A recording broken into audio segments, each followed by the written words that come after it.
Hello everyone, मैं विश्वजीत सिंह आप सभी का दी इन पे स्वागत करता हूं। दोस्तों, आज की इस वीडियो के अंदर में हम एमए हिस्ट्री MHI 02 लेसन 8 लोकतांत्रिक राजनीति पढ़ने वाले हैं। दोस्तों, इस चैप्टर के अंदर में आपके टोटल 4 क्वेश्चन पूछे जाते हैं। चारों क्वेश्चन इंपॉर्टेंट है और अक्सर ये देखा गया है कि इसमें से एक ना एक क्वेश्चन आपके एग्जाम में आ जाता है। असाइनमेंट के लिए भी कई बार इसमें से क्वेश्चंस बनते हैं। ठीक है, तो सबसे पहले हम क्वेश्चनों को देखते हैं कि क्या क्या क्वेश्चन बनता है और उन्हीं 4 क्वेश्चन के ऊपर में आपका पूरा लेसन जो है ये खत्म हो जाएगा। तो आपको बहुत सारी चीज़ें जानने के लिए मिलेंगी, नई चीज़ें सीखने के लिए मिलेंगी। तो लेसन को लास्ट तक देखिएगा, ठीक है, जिससे आपको समझ में आए चीज़ें। अगर कहीं पे कोई डाउट रह जाता है तो आप हमारे किसी भी सोशल मीडिया प्लेटफॉर्म को ज्वाइन कर सकते हैं। डिस्क्रिप्शन में भी लिंक है, और अगर आपको व्हाट्सएप ग्रुप का लिंक चाहिए तो आप कमेंट कर सकते हो, जहाँ पे आप एमए हिस्ट्री के व्हाट्सएप ग्रुप को ज्वाइन कर सकते हो और किसी भी तरह का डाउट हो आप डायरेक्टली मुझसे पूछ सकते हो। चलिए फ्रेंड्स, स्टार्ट करते हैं। सबसे पहले फ्रेंड्स हम थोड़ा सा लेसन के बारे में जानते हैं। हमारे लेसन का चैप्टर का नाम है लोकतांत्रिक राजनीति। लोकतांत्रिक मतलब क्या होता है? लोकतंत्र, डेमोक्रेसी, जहाँ पे लोगों का तंत्र हो। तंत्र मतलब व्यवस्था, लोक मतलब लोग, जो इंसान, जनता, और तंत्र मतलब व्यवस्था, जहाँ पे लोगों की व्यवस्था हो, लोगों का, लोगों के द्वारा, लोगों के लिए, लोगों में से। ये लोकतंत्र की डेफिनेशन आपने 6ठी क्लास से पता नहीं कितनी बार पढ़ी होगी। तो यहाँ पे हम लोकतंत्र की राजनीति पढ़ने वाले हैं कि किस तरह से लोकतंत्र का स्थापना हुई, किस तरह से लोकतंत्र की जो पूरी प्रक्रिया है वो चलती आ रही है और आज तक कैसे पहुंची है, क्या पूरी जर्नी रही है, इसको हम जानेंगे। तो यहाँ पे सबसे जो पहला क्वेश्चन बनता है दोस्तों, यहाँ पे कंपैरिजन का बन जाता है प्राचीन और आधुनिक लोकतंत्र का लेकर। ठीक भाई, कि आज से जो लोकतंत्र आज के समय में आप देखते हो, ये कौन सा लोकतंत्र हुआ? आधुनिक लोकतंत्र हुआ। इससे पहले जो लोकतंत्र था, जब आरंभिक लोकतंत्र था, जब शुरुआती टाइम में, तो उसको हम प्राचीन लोकतंत्र के तौर पे देखते थे। तो दोनों में डिफरेंस क्या रहा, किस तरह से चीज़ें चेंजेस हुई, इसके बारे में हम पढ़ेंगे। तो आधुनिक और प्राचीन लोकतंत्र के बारे में पहला क्वेश्चन आपका बन के आता है और इंपॉर्टेंट भी है। दूसरा क्वेश्चन बन जाता है दोस्तों यहाँ पे लोकतांत्रिक व्यवस्था को लेकर, कि किस प्रकार की लोकतांत्रिक व्यवस्था है आज के समय में हमारे समाज के अंदर में, व्यवस्था क्या है लोकतंत्र को लेकर। यहाँ पे दूसरा क्वेश्चन बनता है। ठीक है, समझ में आता है। यहाँ पे जो तीसरा क्वेश्चन बनता है आलोचकों का बनता है। बहुत सारे लोग क्या है, लोकतंत्र के सपोर्टर हैं, सपोर्ट करते हैं। वहीं पर बहुत सारे बहुत सारे देश ऐसे थे, ठीक है, विचारक ऐसे थे, इतिहासकार ऐसे थे जो लोकतंत्र को सपोर्ट नहीं किए, उसके आलोचना किए। ठीक है, तो यहाँ पे उसके सपोर्ट और अनसपोर्ट जो करने वाले लोग थे, जो सपोर्ट नहीं कर रहे थे, उसके बारे में पढ़ेंगे, आलोचकों का। तो लोकतंत्र के आलोचकों के बारे में पढ़ेंगे। तो यहाँ पे तीसरा क्वेश्चन ये बन जाता है। चौथा क्वेश्चन मोस्ट इंपॉर्टेंट क्वेश्चन है, लोकतंत्र के समक्ष मौजूद चुनौतियां। भाई देखो, आप कोई भी काम करते हो, सबके सामने कोई ना कोई प्रॉब्लम्स होती हैं, सबके सामने कोई ना कोई परेशानियां होती हैं। तो चुनौतियां कौन कौन सी थी लोकतंत्र के सामने? ठीक है, लोकतंत्र को स्थापित करने के लिए इन चुनौतियों के बारे में पढ़ेंगे। ठीक है, तो ये 4 क्वेश्चन है जिसमें पूरा चैप्टर आपका सीमित है। ठीक है, इस 4 क्वेश्चन को करते ही आपका चैप्टर खत्म हो जाना है। अगर कहीं पे कोई डाउट रहता है, आपसे रिक्वेस्ट यही करूंगा कि आप उसको पूछ लीजिएगा, और आप पेन, पेंसिल, कॉपी, जो भी आपकी बुक है, सब कुछ लेकर बैठे, क्योंकि जब मैं पढ़ाऊंगा तो फिर आप, कई बार क्या होगा, आपको पता नहीं चलेगा कहाँ से कहाँ लाइन जा रही है। ठीक है, तो अगर आप लेकर बैठोगे तो आप नोट कर पाओगे। ठीक है, मैं कोशिश करूंगा आपको बहुत अच्छे से समझाने के लिए। कहीं पे फिर भी अगर मेरे से कमी रह जाती है तो आप कमेंट करके पूछ सकते हो। ठीक है, चलिए स्टार्ट करते हैं वीडियो से दोस्तों। सबसे पहले दोस्तों मैं आपको बताऊं तो जो ये यहाँ पे आता है लोकतंत्र का, प्राचीन और आधुनिक लोकतंत्र का, तो सबसे प्राचीन लोकतंत्र के तौर पर एथेंस को देखा जाता है। ठीक है, आपने मूवियों में बहुत बार देखा होगा, एथेंस, स्पार्टा नाम के 2 शहर थे जो सबसे प्राचीन आधुनिक लोकतंत्र के तौर पे देखे, सबसे प्राचीन लोकतंत्र के तौर पे देखे जाते हैं। ठीक है, जहाँ पे अरस्तु इन सब का जन्म हुआ। ठीक है, तो ये एथेंस और स्पार्टा के रहने वाले थे सारे। ठीक है, तो प्राचीन लोकतंत्र के जनक के तौर पे किसको देखा जाता है? एथेंस को देखा जाता है। अब सबसे पहले हम जाने आधुनिक लोकतंत्र के अंदर में जो लोकतंत्र है, डेमोक्रेसी है, वो यूनानी मूल का शब्द है। ठीक है, जिसका ग्रीस शब्द के अंदर में, ग्रीस भाषा के अंदर में डेमोस का अर्थ होता है जनता और क्रेटस का अर्थ होता है शासन या शक्ति। मतलब जनता के ऊपर किसी तरह की शक्ति या शासन का प्रभाव होना। ठीक है, डेमोक्रेसी कहलाता है। हमारे जबकि इंडियन वर्जन में हम कहते हैं लोगों का तंत्र, लोकतंत्र कहलाता है, जहाँ पे लोगों का तंत्र हो, लोगों के लिए व्यवस्था बनाई गई हो। ठीक है, लोगों के द्वारा, मतलब लोगों के द्वारा ही बनाई गई है, लोगों के लिए बनाई गई है, लोगों में से बनाई गई है। ठीक है, तो ये जो पूरी डेफिनेशन होती है वो हमारा इंडियन वर्जन कहलाता है कि लोकतंत्र का। ठीक है, समझ में आता है। अब आगे हम बात करते हैं, यहाँ पे पहला क्वेश्चन का शुरुआत करते हैं लोकतंत्र की प्राचीन और आधुनिक व्यवस्था के बारे में। अब यहाँ पे हम जैसे देखते हैं दोस्तों, लोकतंत्र के प्राचीन और आधुनिक वाले के अंदर में, तो यहाँ पे कहा जाता है कि लोकतंत्र जो है 25,000 मतलब 2500 सालों का जश्न मनाया गया। 2500 साल हो गए लोकतंत्र के, तो 2500 साल मतलब कहीं से शुरुआत तो हुई होगी। ठीक है, तो यहाँ पे कहाँ माना जाता है, तो सबसे टिकाऊ और जो लोकतंत्र की व्यवस्था थी वो हम एथेस को मानते हैं कि एथेस को लोकतंत्र का जनक के तौर पे देखा जाता है। ठीक है, एथेस के अंदर में, यूनान एथेस के अंदर में जो भी है, सपाटा, यूनान एथेस, ये सारे क्या है, लोकतंत्र के जनक के तौर पे देखे गए। यहाँ पे जो लोकतंत्र की प्रक्रिया थी उसके अंदर में एक चयनवादी, मतलब वहाँ पे चुनाव करके लोगों को चुना जाता था। अब कैसे होता था, ये जो पहला जो साम्राज्य बना एथेस, वो क्या था, अपना साम्राज्यवाद, विस्तारवाद के ऊपर में वर्क किया। तो उसने विस्तारवाद वर्क करने के लिए सैन्य संगठन इकट्ठे किए। सैन्य संगठन को इकट्ठे करने के लिए क्या चीज़ की जरूरत पड़ती है, एक रूल रेगुलेशन की जरूरत पड़ती है। रूल रेगुलेशन के तहत क्या होता है कि आप एक दूसरे के बीच में जो होता है ना मर्यादा, ठीक है, डिग्निटी, वो हम कायम कर पाते हैं। ठीक है, मैं टीचर हूँ, आप स्टूडेंट हो, इन दोनों के बीच में जो एक रिलेशनशिप होता है, जो डिग्निटी होता है, मर्यादा होता है, वो क्या करता है, हमारा रूल काम करता है कि भैया वो टीचर है, we should be respect our teacher. ठीक है, we must be respect our teacher, इस तरह के हम थिंकिंग रखते हैं। तो ये क्या बनता है, हमारा डिग्निटी बनता है, मर्यादा बनता है, और ये रूल बनता है। ठीक है, यही से आपका मान लो एक तरह से डेमोक्रेसी का शुरुआत हो जाती है। तो जब एथेस के लोगों ने अपने सैनिक इकट्ठा किए, क्योंकि साम्राज्यवाद करना था। अब साम्राज्यवाद होता क्या है, तो अपनी सीमाओं का विस्तार करना। पहले इनकी सीमा यहाँ तक थी, बाद में इन्होंने ऐसे कर दी। सीमा का विस्तार करना मतलब अपने जो क्षेत्रीय सीमा है जमीन की, उसका विस्तार करते जाना, कब्जा करते जाना, वो साम्राज्यवाद कहलाता है। ठीक है, तो इस तरह से करने के लिए उन्होंने बहुत बड़ी सेना का नियोजन किया। उसको चलाने के लिए उन्होंने रूल रेगुलेशन बनाए। उसके ऊपर मेन कमांड करने के लिए राजा का स्थापित किया गया। राजा को भी अलग तरीके से लाया गया। ठीक है, राजा के नीचे बहुत सारे मंत्रियों का गठन किया गया। मंत्री सबके द्वारा फिर अलग अलग तरह के रूल रेगुलेशन बनाए गए, मंत्री सबका चयन किया गया। तो इस तरह से जो पूरी प्रक्रिया थी ना, वो एक लोकतंत्र को दर्शाती थी। ठीक है, जिसमें क्या होता था, एथेंस के अंदर में साल में 365-66 दिन होते हैं, जिसमें से 300 दिन का काम करने का टारगेट दिया जाता था। नए नए रूल रेगुलेशन, नए नए डाउट्स, प्रॉब्लम्स के ऊपर में बातचीत की जाती थी कि भैया हमारे शहर में ये प्रॉब्लम है, इसको कैसे सॉल्व करना है। एक तरह से संसद की तरफ वर्क करता था। आज हमारा जो संसद है, ठीक है, संसद भवन है, राज्यसभा, विधानसभा, ठीक है, राज्यसभा हो गया, लोकसभा हो गया, तो ये क्या करती है, ये भी तो सेम इसी तरह से वर्क करती है ना। हमने हमारे द्वारा चुने गए प्रतिनिधि हमारे प्रॉब्लम्स के ऊपर में बातचीत करते हैं। बात अलग है कि आज के समय में वहाँ पे जाके वो फालतू की बस टाइम पास ही कर रहे होते हैं, और आपके मतलब का एक क्वेश्चन वहाँ पे नहीं उठाते हैं, बाकी सारा कुछ करते हैं। ठीक है, आपकी प्रॉब्लम्स के ऊपर में कोई बात नहीं करता, बाकी सब कुछ करते हैं। पर मोटिव बनाने का यही था कि ऐसा होगा। ठीक है, समझ में आता है ये। अब हम यहाँ पे अगर आधुनिक लोकतंत्र की बात करें, आधुनिक लोकतंत्र के अंदर में सबसे पहले हम यहाँ पे 3-4 देशों के बारे में पढ़ते हैं। यहाँ पे सबसे पहला आ जाता है ब्रिटेन, दूसरा आता है फ्रांस, तीसरा आता है अमेरिका। आधुनिक लोकतंत्र के जनक के तौर पे देखा जाता है। आधुनिक लोकतंत्र के सबसे पुराने लोकतंत्र के तौर पे अमेरिका को हम मानते हैं कि अमेरिका भाई सबसे आगे है। पर अमेरिका से भी पहले जो सबसे बड़ा रहा है वो ब्रिटेन को माना जाता है। ब्रिटेन को क्यों? ब्रिटेन ने पूरे विश्व पे राज किया। ठीक है, उसने अपने साम्राज्यवाद का इतना ज़्यादा विस्तार किया कि उसने पूरे विश्व को गुलाम बनाया। पर ब्रिटेन को अगर देखोगे ना, तो भारत के अंदर में 500 ब्रिटेन बन जाएंगे। भारत जितना बड़ा है ना अपना, उतने में 500 ब्रिटेन बना दोगे आप। ठीक है, यूपी के मुकाबले भी ब्रिटेन कुछ नहीं है, ना जनसंख्या में, ना किसी चीज़ में, पर फिर भी उसने पूरे विश्व में राज किया। भारत पे भी 200 साल राज किया ब्रिटेन ने, इंग्लैंड ने। ठीक है, तो यहाँ पे ब्रिटेन के बारे में भी हम पढ़ेंगे। यहाँ पे ब्रिटेन के बारे में हम पढ़ते हैं तो 18वीं सदी के अंदर में ब्रिटेन की औद्योगिक क्रांति की शुरुआत हुई।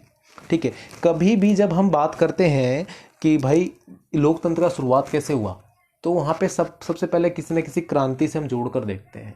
ठीक है, तो जो लोकतंत्र का शुरुआत का मेन कारण माना जाता है 18वीं सदी के अंदर में जो औद्योगिक क्रांति हुई ब्रिटेन के अंदर में, वहाँ से माना गया, क्योंकि नई नई टेक्नोलॉजी आई, फिर उसके हिसाब से लोगों में परिवर्तन हुआ और उस चीज़ों को अपनाते चले गए। लोगों के अंदर में डिमांड उठी, मांग उठी, उसी से आपका लोकतंत्र बनता गया। ठीक है, कैसे? फॉर एग्जाम्पल मैं आपको समझाता हूँ। देखो दोस्तों, वीडियो ना थोड़ी बड़ी होने वाली है, मैं कह सकता हूँ, क्योंकि चारों क्वेश्चन, पहले मैंने सोचा था कि एक एक क्वेश्चन करवाऊँ तो 4 पार्ट में वीडियो बनती। अब थोड़ा सा मैं एक ही में करने की कोशिश कर रहा हूँ, तो वीडियो ऑलमोस्ट आपका 50 मिनट तक जाएगा। तो आप उसको पूरा देखने की कोशिश कीजिएगा, थोड़ा सा भगा कर देख लीजिएगा। ठीक है, जिससे चीज़ों को समझ में आए, आपको पूरा देखोगे तो, भगा कर भी देखोगे तो भी समझ में नहीं आएगा। ठीक है, तो देखने की कोशिश कीजिएगा, क्योंकि आप हमें हिस्ट्री पढ़ रहे हो, जब तक समझ में नहीं आएगा तो फ़ायदा नहीं है देखने का। ठीक है, आप किसी और चैनल पे जाओ, ठीक है, वहाँ पे जाके देखो, किसी और टीचर से पढ़ लो, वो ज़्यादा बेटर है। मेरे से पढ़ रहे हो तो आपको पूरा डिटेल में देखना पड़ेगा, यू विल हैव टू सी। अब देखो, यहाँ पे हम ब्रिटेन की बात करते हैं, तो ब्रिटेन के अंदर में औद्योगिक क्रांति शुरुआत हुई 18वीं सदी में। अब औद्योगिक क्रांति का लोकतंत्र से क्या लेना देना? ठीक है। तो यहाँ पे क्या होता है, जैसे आप मान लो मैंने एक फैक्ट्री लगाई, फैक्ट्री के अंदर में मुझे किसकी ज़रूरत है, मजदूरों की ज़रूरत है, मैंने मजदूर इकट्ठे कर लिए। अब मजदूरों की भाई भी कुछ डिमांड होगी, मान लो मैंने कहा कि भैया तुम्हें 4 घंटे करना है या 6 घंटे करना है, 10 घंटे काम करना है, मजदूर नहीं मान रहे हैं। तो मजदूरों ने क्या किया, एक अपना संगठन बना लिया, तो उसको मजदूर संगठन कहलाया। ठीक है। अब वो मेरे ऊपर भाई वो अपना दबदबा चलाने लगे, तो मुझे लगा ये गलत हो रहा है, तो मैंने क्या किया, लेबर यूनियन बना लिया। ठीक है, मतलब एक यूनियन बना के दे दिया कि भैया अगर कुछ भी बात होगा ना तुम उसको बताओ, वो हमें बताएगा, और हम दोनों के बीच में जो सोल आउट है ये बंदा यूनियन वाला करवाएगा। तो इस तरह से लेबर यूनियन की शुरुआत हो गई। फिर हमने क्या किया भाई, विकास करने लगे। विकास मतलब नई नई तकनीक बनाने लगे, औद्योगिक तकनीक बनाने लगे। ठीक है। अब तकनीक बनने लगा, उसके घर घर पहुंचाया जाने लगा। तो उससे क्या हुआ, धीरे धीरे धीरे धीरे लोगों के अंदर में परिवर्तन आना शुरू हुआ। ठीक है। अब परिवर्तन आना शुरू हुआ तो डिमांड करने लगे चीज़ों को कि भैया हमें ऐसे नहीं ऐसे चाहिए। अब मान लो मैंने मशीन बनाई तो लेबर हटा दिए 4। ठीक है, 4 हटा दिए तो भाई वो यूनियन वाले चढ़ गए कि भैया क्यों हटा दिया तुमने। तो वो डिमांड वहाँ से यहाँ पे डिमांड बढ़ने लगी। ठीक है। तो उसके कारण से ये सारी चीज़ें लोकतंत्र की ओर भागती है। ठीक है। वहीं पर फिर युद्ध की शुरुआत हो जाती है। युद्ध के अंदर में चीज़ें चाहिए होती, तकनीक चाहिए होती, वो देते हैं। फिर युद्ध को मैनेज करने के लिए किस तरह से संगठन की जरूरत है, वो मैंने अभी आपको एथेंस वाला एग्जाम्पल दिया था, तो वहाँ से आप उसको समझ सकते हो। तो वहाँ से धीरे धीरे कर करके लोकतंत्र के अंदर में शुरुआत हो जाती है। अब ब्रिटेन के लोकतंत्र के बारे में हम सबसे पहले बात करें तो पहला आधुनिक लोकतंत्र के तौर पे ब्रिटेन का लोकतंत्र को हम देखते हैं। ठीक है, पहला आधुनिक लोकतंत्र के तौर पर। दूसरा यहाँ पे कहा जाता है कि गृह युद्ध, जो उनका गृह युद्ध हुआ था 1640 से लेकर 1649 के बीच में, वहाँ पे ना जो शाही सर्वसत्तावादी थी उसका खात्मा हो चुका था। शाही सर्वसत्तावादी का खत्म हो चुका था। शाही ताज का जो था खत्म हो चुका था। उसके बाद जो था शाही ताज जो था, जो पूरा पावर था वो संसद में जा चुका था। संसद के 2 सदनें बनाई गई हाउस ऑफ कॉमन्स की। ठीक है, उस वहाँ पे जा चुका था। हाउस ऑफ कॉमन का निर्वाचन किया गया, चुना गया। उसके बाद में मताधिकार अत्यंत सीमित था। उसके बाद में वोटिंग की भी सुविधा दी गई, पर वो एक ना सीमित लिमिटेड अधिकार ही दिए गए उसके अंदर में कि भैया संपत्ति के आधार पर कि जिसके पास जितना पैसा है वो वोट डाल पाएगा, अदरवाइज जिसके पास पैसा नहीं है वोट नहीं डाल पाएगा। तो ये सीमित था। उसके बाद यहाँ पे प्रशासन पर नियंत्रण किया गया। ठीक है, प्रशासन पे नियंत्रण। यहाँ पे प्रशासन पे नियंत्रण मतलब क्या था कि कुलीन वर्ग, जो बड़े वर्ग के लोग थे जिनके पास पैसा था, ठीक है, कुलीन या फिर बुर्जुआ वर्ग, वो सिर्फ प्रशासन पे नियंत्रण रखते थे। ये भी यहाँ पे देखने के लिए मिलता है। इसके बाद आप देखोगे इसमें मताधिकार मध्यम वर्ग को प्राप्त हुआ। और 1832 में जाके जो रिफॉर्म एक्ट लाया गया उसके बाद ना मध्यम वर्ग को, जो बीच वाले मिडिल क्लास के वर्ग के लोग थे, उनको भी मताधिकार का अधिकार प्राप्त हुआ। मताधिकार मतलब क्या, मतलब होता है अपना विचार, और अधिकार मतलब अपने विचार का अधिकार, मताधिकार, और वोटिंग डालने का अधिकार, एटलीस्ट ये कह सकते हो आप।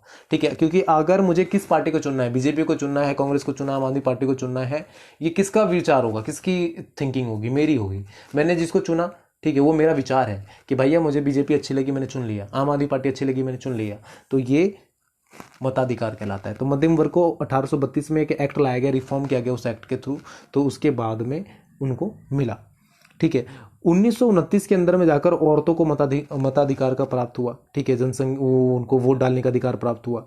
और 1948 में जाकर पूरी तरह से वयस्कों को मतलब जो वोट डालने का अधिकार प्राप्त हुआ। सोचो 1600 से चल रहा है सारी चीज़ें।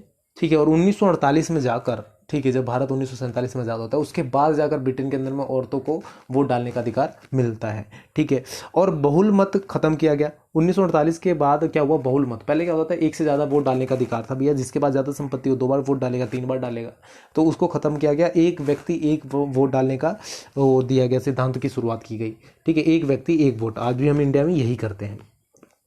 उसके बाद दोस्तों यहाँ पे आप देखोगे तो ये ब्रिटेन का तो समझ में आ जाता है। उसके बाद यहाँ पे हम आते हैं फ्रांस के बारे में पढ़ते हैं।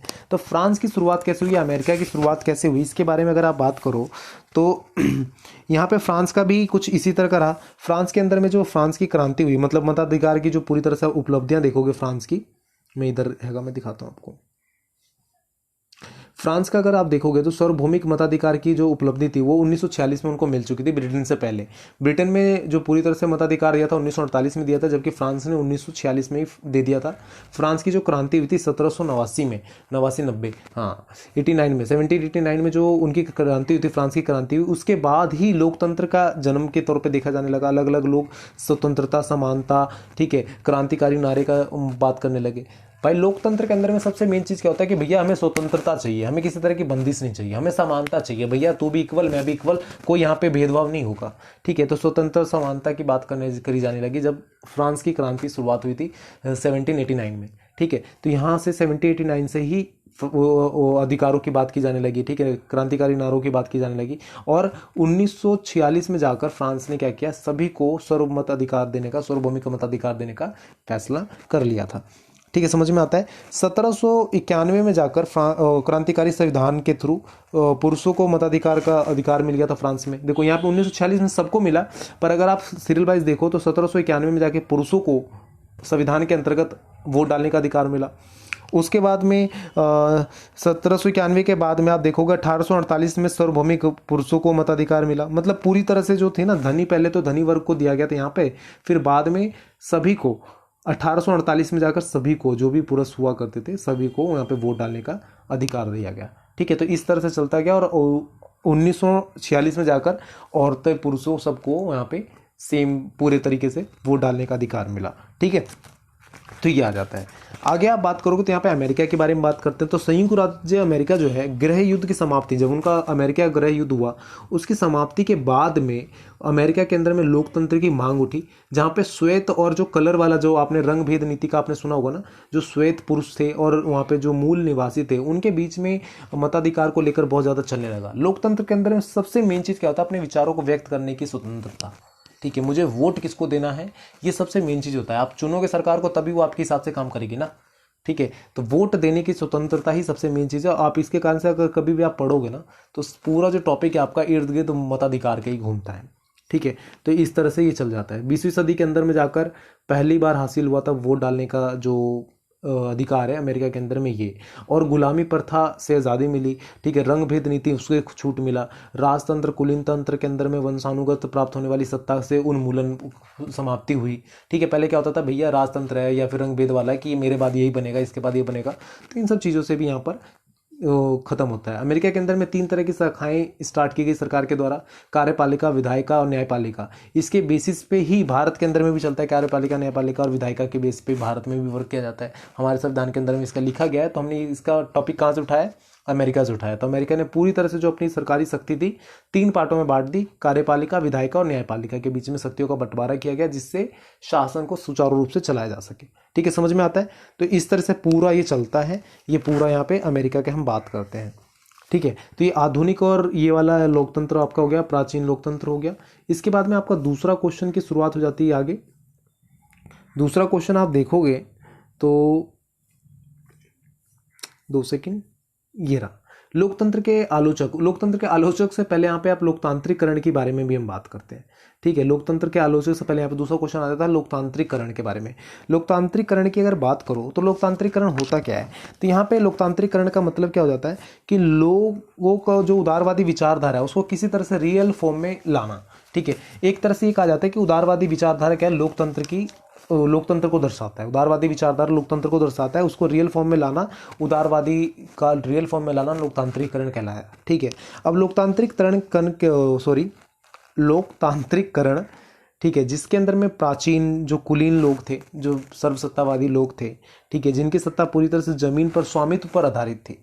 देखो यहाँ पे जब आप लोकतांत्रिकरण को पढ़ते हो तो यहाँ पे सबसे मेन चीज़ क्या आ जाता है, लोकतांत्रिकरण के अंदर में जो सर्वसत्तावादी, जिनकी सत्ता जमीन पर आधारित थी, ठीक है, जो भैया मैं अमीर हूँ तो मेरे वंश का राज चलेगा, ठीक है, इसके आधार पर थी। पर जो उदारीकरण की जो व्यवस्था थी, ठीक है, जिसको हम उदारवादी व्यवस्था कहते हैं, उदारवादी व्यवस्था के अंदर में चीज़ें मान्य नहीं थी, तो उसके बाद से लोकतंत्र का धीरे धीरे शुरुआत हो जाता है। ठीक है, पहले किस तरह का था, पहले थी कि भैया मैं अमीर हूँ, मेरे बच्चे राज करेंगे, ठीक है, उस ज़मीन पर मेरा अधिकार है, मेरा ज़मीन हुआ, इस तरह का चीज़ें थी। ठीक है, तो उसका राज चलता था, उसका सत्ता पे राज रहता था। पर धीरे धीरे क्या हुआ, जब औद्योगिक क्रांति बढ़ी, ठीक है, युद्ध होने शुरू हुए, तो लोगों के अंदर में जागरूकता आई। ठीक है, लोगों को जागरूक किया गया। जब लोग शिक्षित हुए, जागरूक हुए, तो उसके बाद में उन्होंने अपने अधिकारों की मांग करी। ठीक है, और वहीं से लोकतंत्र की स्थापना हो जाती है, लोकतांत्रिकरण व्यवस्था की शुरुआत हो जाती है, जहाँ पे पूरे समाज के अंदर में लोकतांत्रिकरण व्यवस्था शुरुआत होती है। ठीक है, यहाँ पे आप देखोगे लोकतांत्रिकरण की जो व्यवस्था थी वो 19वीं सदी के अंदर में हुआ। ठीक है, जहाँ पर 19वीं सदी के अंदर में लोकतांत्रिकरण की प्रक्रिया की शुरुआत हो जाती है, जहाँ पे 1760 से लेकर 1919 तक के समय तक चलती है। अब यहाँ पे देखो, मैं दोस्तों बता रहा हूँ आपको कि लोकतांत्रिकरण की व्यवस्था कब तक चली है, शुरुआत कैसे हुआ, लोकतांत्रिकरण की व्यवस्था है क्या। तो लोकतंत्र को ही हम लोकतांत्रिकरण की व्यवस्था बोलते हैं। ठीक है, मतलब पूरी तरह से स्थित समाज में स्थापित करना, वो लोकतांत्रिकरण की व्यवस्था कहलाती है। इसका टाइम पीरियड अगर आप देखते हो तो 1760 से लेकर, ठीक है, 1760 से लेकर 1919 तक ये पूरा रहता है। अब 1760 में क्या होता है, ब्रिटेन के अंदर में औद्योगिक क्रांति की शुरुआत होती है और अलग अलग जगह पर औद्योगिक क्रांति की शुरुआत हो जाती है, जहाँ पे लोगों के अंदर में जागरूकता आता है, वो समाज के अंदर में अलग अलग तरह के अपने अधिकारों की मांग करते हैं। उसके बाद में 1914 से आपका युद्ध शुरुआत हो जाता है, प्रथम विश्व युद्ध शुरुआत हो जाता है, ठीक है। प्रथम विश्व युद्ध के शुरुआत से ही क्या होता है कि जो औद्योगिक क्रांति की बढ़ावा देने के लिए जो वहाँ की सरकारें होती हैं या फिर जो राजा होते हैं, रानियाँ होते हैं, वो बढ़ावा देने की बात करते हैं। फिर वो औद्योगिकरण को बढ़ावा देते हैं, औद्योगिकरण को बढ़ावा देते हैं तो मजदूरों की जरूरत पड़ती है, फिर उनके अधिकारों की बात की जाने लगती है, फिर उनके वोटिंग की बात की जाने लगती है, क्योंकि अब मजदूर यूनियन बना तो मजदूर यूनियन में किसको चुना जाए, किसके आधार पर चुना जाए, तो उसके लिए वोटिंग, निर्वाचन की बात की जाने लगती है। निर्वाचन के बाद उनके जिस जगह पे वो रह रहे हैं उसको लीड करने के लिए फिर निर्वाचन के लिए एक व्यक्ति को नियुक्त किया जाता है। तो किस तरह से नियुक्त किया जाएगा, तो उसके लिए भी वोटिंग की जरूरत है, ठीक है। तो ये सारा जो प्रक्रिया था, ठीक है, ये आपका दिखाता है लोकतांत्रिकरण की चीज़ों को, ठीक है, और धीरे धीरे करके वो चलता गया। यहाँ पे दोस्तों इस तरह से सारी चीज़ चली रही थी। तो यहाँ पे एक बैरिंगटन मूर करके एक व्यक्ति आते हैं, ठीक है, ये विचारक हैं, ठीक है, विद्वान है। इन्होंने लोकतांत्रिकरण के चीज़ों पे, फैसले पे सवाल उठाया। कहते हैं कि ये लोकतांत्रिकरण भाई एक ऐतिहासिक प्रक्रिया रही है, ठीक है, एक दीर्घकालीन प्रक्रिया है, ठीक है। मतलब कोई भी चीज़ का टाइम होता है, मतलब इसने टाइम पीरियड के अंदर में परिवर्तित होगा। तो लोकतांत्रिकरण की जो प्रक्रिया थी वो दीर्घकालीन प्रक्रिया मानी गई, जिसके अंदर में एक लंबे समय के बाद परिवर्तन दिखता है, ठीक है। तो बैरिंगटन मूर करके विद्वान है, इन्होंने क्या कहा कि भैया आप यहाँ पे एग्जाम्पल दे रहे हो कि जब औद्योगिक क्रांति हुई और युद्ध हुआ तो उसके कारण से पूरे विश्व के अंदर में लोकतंत्र की व्यवस्था स्थापित हुई, पर लोकतंत्र की व्यवस्था स्थापित को उसको इस वाले के रीज़न को वो नहीं मानते हैं। रीज़न क्या है, देखो, फ्रांस, ब्रिटेन के अंदर में औद्योगिक क्रांति और युद्ध के कारण से लोकतंत्र की स्थापना हुई, लोकतांत्रिकरण की व्यवस्था आई, पर सेम टाइम पर फ्रांस मतलब जर्मनी और जापान में भी ये चीज़ें थी, पर वहाँ पर फांसीवादी व्यवस्था आई। सेम टाइम पर रूस और चीन के अंदर में समाजवादी व्यवस्था आई, और भारत उसके उलट उसने मिश्रितवादी व्यवस्था अपनाई, ठीक है। तो ये कहना कि युद्ध और औद्योगिक क्रांति के कारण से ये सारी चीज़ें हो रही थी, ये गलत है, ठीक है। यहाँ पे ये कहते हैं, वहाँ पे कहते हैं कि समाज के अंदर में सब कुछ का लिंक है, आपस में एक लिंक है, जिसके कारण से क्या होता है कि समाज किस तरह से रूल कर रहा है। आपने अगर कृषि में मान लो आपकी बढ़ोतरी हुई, तो आपने जो कृषि से आपका रेवेन्यू आया, आपने उसको औद्योगिक में लगाया, वो विकास किया, फिर औद्योगिक ने कोई नई टेक्नोलॉजी बनाई, फिर उसको कृषि में दिया, फिर वो ज़्यादा विकास किया। तो इस तरह से धीरे धीरे धीरे धीरे जो पूरा स्ट्रक्चर चल रहा था ना, वो लोकतंत्र को दर्शाता है, ठीक है। पर अलग अलग जगह पर अलग अलग देखने के लिए मिलते हैं। जैसे कि मैंने अभी आपको बताया कि लोकतंत्र के लिए सबसे ज़रूरी क्या है कि भैया आपका ये मतलब लोकतंत्र के लिए सबसे ज़रूरी क्या है कि युद्ध हुआ, ठीक है, या औद्योगिक क्रांति आई और युद्ध हुआ, उसके कारण से बनता चला गया ब्रिटेन और फ्रांस में। पर वहीं पर जापान और जर्मनी में इसका अपोजिट था, चीन और रसिया में अपोजिट था, ठीक है, और भारत में बिल्कुल अपोजिट रहा। तो इस तरह से चीज़ें भी देखने के लिए मिलती हैं जो बैरिंगटन मूर यहाँ पर बोलते हैं, ठीक है। लोकतांत्रिक संरचना की व्याख्या तलाशते हुए अन्य विद्वानों ने कहा है कि वर्ग शक्ति, राज्य शक्ति और पराराष्ट्रीय शक्ति लोकतांत्रिक की प्रक्रिया को मजबूती से प्रभावित करते हैं, ठीक है। जो वर्ग शक्ति है, ठीक है, पराराष्ट्रीय शक्ति है, ये सारी क्या करते हैं, लोकतांत्रिक प्रक्रिया को प्रभावित करते हैं। तो यहाँ पे दोस्तों, यहाँ पे आपका दूसरा क्वेश्चन भी हो जाता है लोकतांत्रिक वाला, ठीक है। यहाँ पे हम तीसरे क्वेश्चन की अगर हम बात करें तो तीसरा क्वेश्चन आ जाता है आलोचना वाला, ठीक है, कि लोकतंत्र और उसके आलोचक, लोकतंत्र का किस किस ने आलोचना करी है, इसके बारे में यहाँ पे एक क्वेश्चन बन जाता है। अगर आप इसकी बात करोगे दोस्तों, तो यहाँ पे कई सारे विचारकों के नाम आते हैं, जिसमें सबसे पहले हम कहें कि लोकतंत्र क्या है। लोकतंत्र को सारे विश्व के अंदर में स्थापित की गई एक व्यवस्था है, जिसकी कुछ निश्चित सीमाएं हैं। लोकतंत्र की सीमाएं हैं और उसके सामने कुछ चुनौतियां हैं। सीमाएं क्या हैं कि जैसा शिक्षा का अभाव, वहाँ पे लोकतंत्र वर्क नहीं कर पाता है, ठीक है।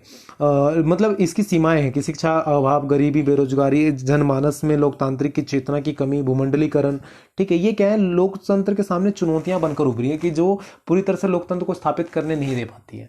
अगर मान लो आप किसी जगह पर लोकतंत्र को स्थापित करना चाहते हो, वहाँ पे लोग पढ़े लिखे नहीं है, शिक्षा का अभाव है, तो वहाँ पे लोकतंत्र कभी स्थापित नहीं हो सकता। लोग बहुत ज़्यादा गरीब हैं तो लोकतंत्र स्थापित नहीं हो सकता। बेरोजगारी है वहाँ पे बहुत ज़्यादा, तो लोकतंत्र स्थापित नहीं हो सकता है। जनमानस के अंदर में लोकतंत्र की जो भावना है उसके लेकर वो जागरूकता नहीं है, तो लोकतंत्र स्थापित नहीं हो सकता है। लोकतंत्र के अंदर में भूमंडलीकरण को लेकर लोगों के अंदर में चेतना नहीं है, तो लोकतंत्र स्थापित नहीं हो सकता है। आज के समय में भारत के अंदर में लोकतंत्र के थ्रू हम ये कहते हैं कि गरीबी को दूर करेंगे, शिक्षा को फैलाएंगे। क्यों? इसका कहने का मतलब ये है कि जब तक आप गरीबी दूर नहीं करोगे लोग शिक्षित नहीं हो पाएंगे, शिक्षित होंगे नहीं तो गरीबी दूर नहीं होगा, और जब तक शिक्षित नहीं होंगे लोकतंत्र को समझेंगे नहीं, जब तक वो लोकतंत्र को समझेंगे नहीं, वो भूमंडलीकरण को जान नहीं पाएंगे, भूमंडलीकरण को जान नहीं पाएंगे तो वो लोकतंत्र की चेतना की भावना नहीं समझ पाएंगे। तो ये सारी चीज़ें एक दूसरे से जुड़ी हुई हैं। तो जहाँ पर ये सारी चीज़ें हैं वहाँ पे लोकतंत्र कभी भी स्थापित नहीं हो सकता, ये भी कहा जाता है।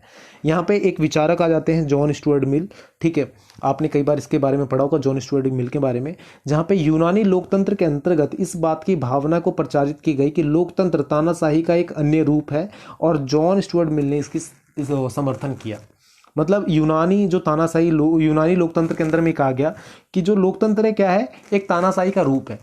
अभी के इस समय में आपने सबसे बड़े जो तानाशाही है, ठीक है, तानाशाही क्या नाम है आपका, बताओगे आप, ठीक है, कमेंट करके बताना क्या नाम है, ठीक है। कोरिया के जो तानाशाह है उसका नाम क्या है, बड़ा अजीब सा नाम है, ठीक है, मुझे याद नहीं आ रहा, आप बताना कमेंट करके क्या नाम है, ठीक है। आपका comment question of the video रहेगा ये कि आपको तानाशाह का नाम बताना है जो कोरिया का तानाशाह है, ठीक है। तो इसके उस तानाशाह का उस देश के अंदर में होता क्या है कि आप अपनी मर्जी से कुछ चीज़ें कर नहीं सकते। तो यहाँ पे जो यूनानी लोकतंत्र था उसके वहाँ पे ये कहा गया कि लोकतंत्र का एक तानाशाही का एक अन्य रूप है, उसका मतलब सेम उसी का फेस है, ये कहा गया। और जॉन स्टुअर्ट मिल जो बहुत बड़े विचारक रहे हैं, ठीक है, इतिहास के अंदर में, लोकतंत्र के अंदर में, ठीक है, तो वो उन्होंने उसको समर्थन भी दिया कि भैया ये बिल्कुल सही कह रहा है, क्योंकि ये कहते हैं कि जहाँ पे अशिक्षा है, गरीबी है, लोकतंत्र में निरंकुश तंत्र में बदल जाता है। अगर शिक्षा और गरीबी है तो लोकतंत्र नहीं, निरंकुश तंत्र में बदल जाता है, वहाँ पे लोगों को बाहर नहीं निकाल पाता है। लोकतंत्र के विशेष योग्यता वाले लोगों को प्रभुत्व नहीं होता है, ठीक है। जहाँ पे अगर किसी तरह की खास एबिलिटी है लोगों के अंदर में तो लोकतंत्र के अंदर में उसकी ज़रूरत नहीं पड़ पाती, और अलग तरह से हीन भावना से देखते हैं लोग, ये भी यहाँ पे वो कहते हैं, ठीक है। उपयोगितावादी चिंतकों के द्वारा भी यहाँ पे बात कही गई कि जहाँ पे पूर्ण स्वतंत्रता का समर्थन किया तो दूसरी तरफ कल्याणकारी गतिविधियों पर विशेष बल दिया गया, ठीक है। ये उपयोगितावादी जो विचारक थे, उपयोगितावादी विचारक, उनके द्वारा ये कहा गया कि भैया लोकतंत्र के अंदर में क्या पूर्ण स्वतंत्रता चाहिए और कल्याणकारी योजनाएं, गतिविधियां जो कल्याण लोगों का समाज के अंदर में कल्याणकारी इसकी जरूरत होती है, और यही लोकतंत्र कहलाता है, इनका ये मानना था।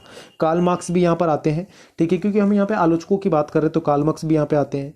तो कार्ल मार्क्स कहते हैं कि लोकतंत्र की व्यवस्था की आलोचना की, कार्ल मार्क्स ने भी लोकतंत्र की व्यवस्था की आलोचना करी और दो तरफा उन्होंने बात करी है, 2 पॉइंट्स बोले उन्होंने।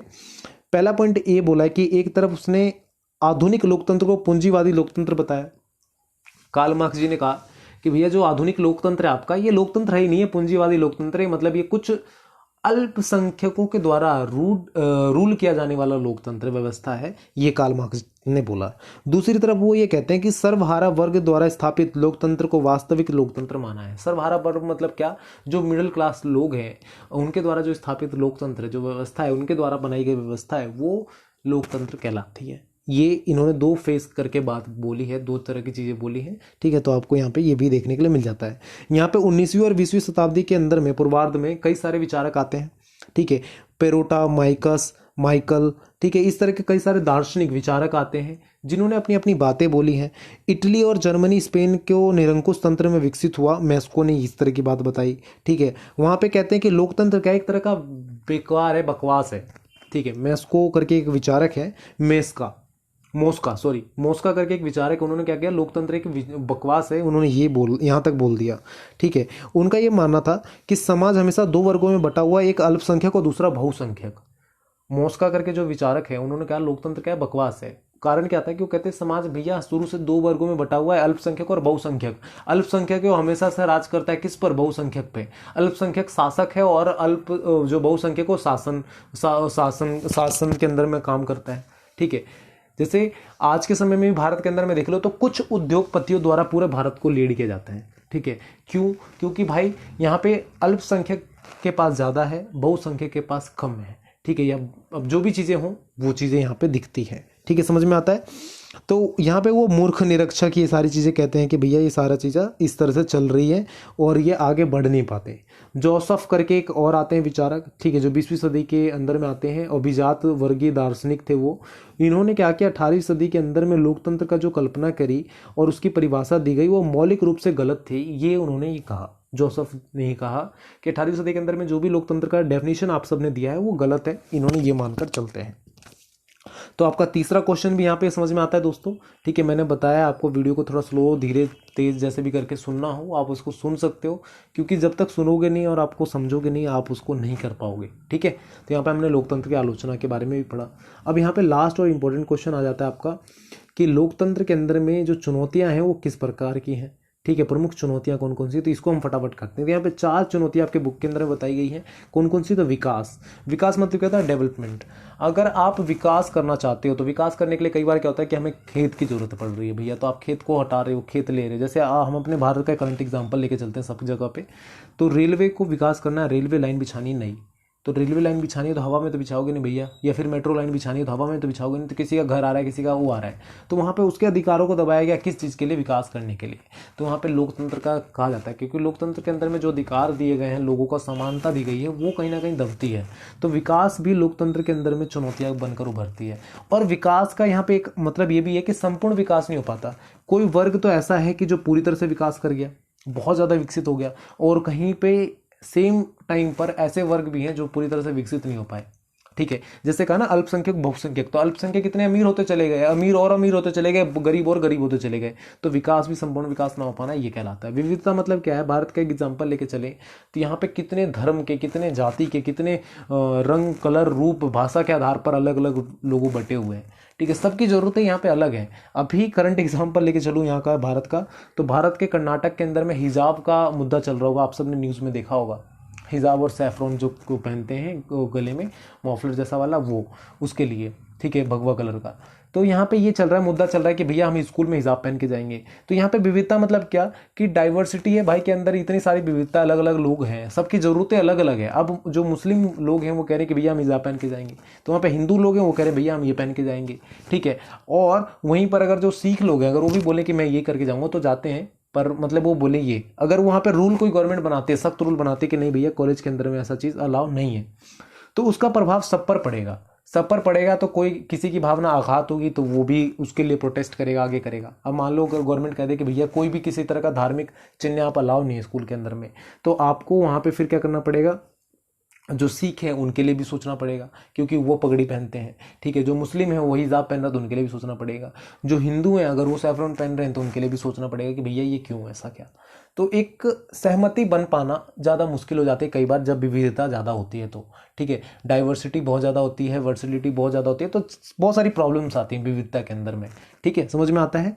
तो ये विविधता जरूरी भी है कई जगह पे और कई जगह पे प्रॉब्लम भी आता है। और जेंडर की बात करें तो यहाँ पे हम जेंडर की बात, यहाँ पे समानता की बात करते हैं, तो क्या आज के समय में समानता है? यहीं पर करंट एग्जाम्पल को वापस हम लेते हैं। जैसे हम समानता की बात करते हैं, भैया आदमी औरत इक्वल है, बराबर है, तो हिजाब औरतें ही क्यों पहन रही है, आदमी क्यों नहीं पहन लेता? उसको क्या अपनी इज्जत की खतरा नहीं है? आप अगर भारत के अंदर में ना सही से रिपोर्ट किया जाए ना, ठीक है, तो जिस तरह से रेप केस औरतों के ऊपर होते हैं ना, तो कई जगह पे ये भी देखने के लिए जाता है कि मॉलिस, जो मॉलिस होते हैं वो आदमी भी होते हैं। ठीक है, तो ये भी देखने के लिए मिलता है। तो क्या उसके हिसाब से तो आपको भी हिजाब पहनना चाहिए? ठीक है, आपको भी उस तरह की चीज़ें करने की ज़रूरत है, तो ऐसा क्यों? और यहाँ पे तो मैंने थोड़ा सा टॉपिक को अलग जगह ले गया दोस्तों, पर यहाँ पे जो आपके बुक में दिया गया है वो ये कहता है कि जैसे मताधिकार का ही अधिकार प्राप्त हुआ तो औरतों को कितने टाइम बाद प्राप्त हुआ, ऐसा क्यों भाई? ठीक है, आप अगर संपत्ति की बात करते हो तो पूरी दुनिया के मुकाबले सिर्फ औरतों के पास 10% ही संपत्ति है, बाकी 90% पुरुषों के पास में संपत्ति है। ठीक है, आय का पूरे में से उसको सिर्फ 1% ही मिलता है, तो ऐसा क्यों? तो ये समानता कहाँ है? ठीक है, तो ये भी चीज़ें यहाँ पे देखने के लिए मिल जाती है जो लोकतंत्र को चुनौती की तरह दिखती है। ठीक है, अब अगर लोकतंत्र में ये कहती है, लोकतंत्र अगर ये करे कि सब इक्वल हैं, तो सबरीमाला मंदिर के अंदर में पुरुषों को दर्शन करने के लिए अनुमति है, पर यहाँ पे नहीं। पर लोकतंत्र के अंदर में कुछ चीज़ें मेरा मानना है कि धर्म को अलग करके दिखना चाहिए, क्योंकि धर्म में कई जगह पे अलग अलग अपनी भावनाएं होती हैं। ठीक है, अब सबरीमाला मंदिर का अलग स्टोरी है, तो वहाँ पे हम औरतों को परमिशन नहीं दे सकते कि जाए भाई वहाँ दर्शन करें। ये नहीं कह रहा कि मैं औरत गलत है कि उसको नहीं जाना चाहिए, ऐसा नहीं, वहाँ पे अलग है। औरत को कभी मस्जिद के अंदर में नमाज पढ़ने नहीं दिया जाता है। रीज़न क्या है? वहाँ पे अलग अपना भावनाएं हैं, सबकी अपनी अपनी अलग चीज़ें हैं। ठीक है, वो एक मर्यादा है, उसको अलग रख के हमें देखना चाहिए, तब हम लोकतंत्र को स्थापित कर सकते हैं। मेरा ये अपना पर्सनल ओपिनियन है। ठीक है, तो जेंडर के आधार पर आपके बुक में एक आ गया कि भैया आप अगर किसी भी तरीके से बात करोगे तो औरतें बहुत पिछड़ी हुई हैं, शिक्षा के लिए आपको दिया नहीं जाता, शिक्षा नहीं करने दिया जाता है। आज के समय में भी बहुत कम औरतों को ही शिक्षा करने का वो मिलता है, ठीक है। उनकी मेंटेलिटी बनी हुई है कि भैया वो पढ़ लेंगी तो 10वीं 12वीं पास कर लिए बहुत है, शादी के बाद रोटी बनाना है, ठीक है। तो ये मेंटेलिटी है, तो वो जब तक बदलेगा नहीं आप आगे बढ़ नहीं सकते, और हमेशा लोकतंत्र के सामने वो चुनौती रहेगी, ठीक है। समझ में आता है। लास्ट आपका आ जाता है भूमंडलीकरण। भूमंडलीकरण कह लो, वैश्वीकरण कह लो, ग्लोबलाइजेशन कह लो, सब एक है। अब देखो इसका भी करंट एग्जाम्पल आपके सामने आता है। तो भूमंडलीकरण से भी आपको लोकतंत्र के सामने चुनौतियां मिलती हैं। अब लोकतंत्र के अंदर में समानता की भावना कहते हैं। अब लोकतंत्र भूमंडलीकरण के कारण आप देखोगे तो हमने होंडाई कंपनी को भारत के अंदर में बुलाया, किया कंपनी को हमने भारत के अंदर बुलाया, KFC हो गया, और भी बहुत सारी वेरियस कंपनी हमारे भारत के अंदर में वर्क करती हैं जो ग्लोबलाइजेशन के कारण से हमारे भारत के अंदर में आकर काम कर रही हैं। अगर वो हमारे भारत के खिलाफ कुछ बोलती हैं तो वो क्या हमारे या फिर हमारे लोगों के खिलाफ वो कुछ करती हैं, ठीक है, तो वो क्या है, लोकतंत्र की भावना को हाथ करती है। तो वो भी कहीं ना जो हमारी डिग्निटी है, हमारी स्वाभिमान है, उसको ठेस पहुंचाती है। अब ग्लोबलाइजेशन के वर्ल्ड में आप रह रहे हो तो आपको ये सारी चीज़ें सहनी पड़ेगी, ठीक है। ये भी आपके लोकतंत्र के सामने एक चुनौती के तौर पर उभरती है, ठीक है। तो ये सारी चीज़ें आपको यहाँ पर पढ़ने के लिए मिलती हैं दोस्तों, ठीक है। लास्ट में आप सबसे क्वेश्चन यही रहेगा कि आपको जो कोरिया का जो तानाशाह है उसका नाम बताना है। मुझे नाम याद नहीं है, ठीक है, मुझे याद आएगा तो मैं नेक्स्ट वीडियो में बता दूंगा। आपको नाम बताना है, क्वेश्चन ऑफ द वीडियो ये मान के चलते हैं हम आज का। और आपको वीडियो समझ में आया नहीं आया ये बताइएगा। चारों क्वेश्चन मैंने करवाया है, आप वीडियो थोड़ा ध्यान से सुनिएगा, समझ में आएगा, बहुत अच्छे से समझ में आएगा। आगे हम धीरे धीरे और भी वीडियो में करवाता जाऊँगा। और एक वीडियो में अभी थोड़ी देर बाद डालने वाला हूँ जिसके अंदर में हम पढ़ेंगे how to prepare for exam, ठीक है, और क्वेश्चन को कैसे सोल्व करें, हाउ टू सॉल्व क्वेश्चन, ठीक है, फॉर एग्जाम, ठीक है। तो उसको भी हम दोनों तरीकों को देखेंगे, समझेंगे। 30-25 मिनट का वो भी वीडियो है, तो उसको भी देखिएगा, अपना प्यार दीजिएगा उस वीडियो पे, तो बहुत मजा आएगा दोस्तों। और जितना ज़्यादा आप अच्छे रिस्पॉन्स करोगे वीडियोज़ पे, ठीक है, अगर आप वीडियो देख रहे हो, वीडियो अच्छी लग रही है तो आप कमेंट करें। कुछ प्रॉब्लम आ रही है वीडियो में, आपको समझ में नहीं आ रहा तो बताएं, जिससे मैं अपने आप को इंप्रूव कर पाऊँ, आपके लिए अच्छे से पढ़ा पाऊँ, ठीक है। क्योंकि ऑनलाइन ऑफलाइन में बहुत अंतर होता है। ऑफलाइन में मुझे हैबिट है तो मैं पढ़ा सकता हूँ अच्छे से, ऑनलाइन में बहुत ज़्यादा दिक्कत होती है, टाइम लग जाता है बहुत ज़्यादा, और मुझे कॉस्टली फील हो रहा होता है कि इतना ज़्यादा टाइम वेस्ट करना। उतनी देर में मैं 30 बच्चों को पढ़ा सकता हूँ, अच्छे से पढ़ा सकता हूँ, ठीक है, अच्छे से समझा सकता हूँ। जो भी क्वेश्चन है फेस टू फेस सॉल्व हो जाते हैं, पर ऑनलाइन में दिक्कत बहुत ज़्यादा होती है। तो आपको थोड़ा सा एडजस्ट करना पड़ेगा और आपको बताना पड़ेगा कि क्या प्रॉब्लम कहाँ पर आ रही है, ठीक है। आप शायद, मैं उम्मीद करता हूँ आप सारी बातें मेरी समझ रहे होंगे। Friends bye bye, take care, all the best. और आपके एग्जाम है तो अपनी तैयारी कीजिए। कहीं पे भी कोई दिक्कत होता है, कुछ पूछना हो तो आप कमेंट करिएगा, मैं व्हाट्सएप ग्रुप का लिंक दे दूंगा और फिर वहाँ पे आप मुझसे डायरेक्टली पूछ सकते हैं। Friends bye bye, take care, all the best.